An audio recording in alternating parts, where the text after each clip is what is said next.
अब्दुल्ला ठेरवाड मार्गावर ओढ्यात मगर पकडण्यात यश. अब्दुल्ला ठेरवाड मार्गावरील पुलाजवळील ओढ्यात 4 ते 4.5 फूट लांबीची मगर दिसल्याने परिसरात एकच खळबळ उडाली. ही घटना समजताच स्थानिक नागरिकांनी तातडीने वन विभागाला माहिती दिली आणि खबरदारीची पावले उचलण्यात आली. मिळालेल्या माहितीनुसार स्वाभिमानी शेतकरी संघटनेचे बंडू पाटील यांनी प्रथम ही मगर पाहिल्यानंतर वन विभागाशी संपर्क साधून घटनेची माहिती दिली.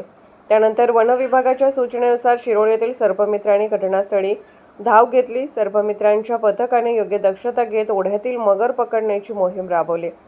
काही वेळच्या प्रयत्नानंतर ही मगर सुरक्षितरित्या पकडण्यात आली. परिसरात नागरिकांची मोठी गर्दी झाली होती. मात्र कोणतीही दुर्घटना घडू नये म्हणून सर्वांना सुरक्षित अंतरावर ठेवण्यात आले.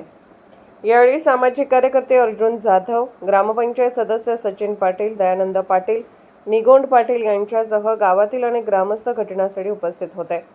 पकडलेल्या मगरीला पुढील कारवाईसाठी सुरक्षित ठिकाणी हलवण्यात आले असल्याची माहिती मिळाली आहे. या घटनेमुळे परिसरातील शेतकरी व नागरिकांमध्ये भीतीचे वातावरण निर्माण झाले होते. दरम्यान अशा प्रकारच्या घटना टाळण्यासाठी नागरिकांनी पाण्याच्या ठिकाणी जाताना सतर्कता बाळगावी, तसेच वन्य प्राणी दिसल्यास तात्काळ संबंधित विभागाला कळवावे असे आवाहन करण्यात आले आहे. SK news, Kurundwad.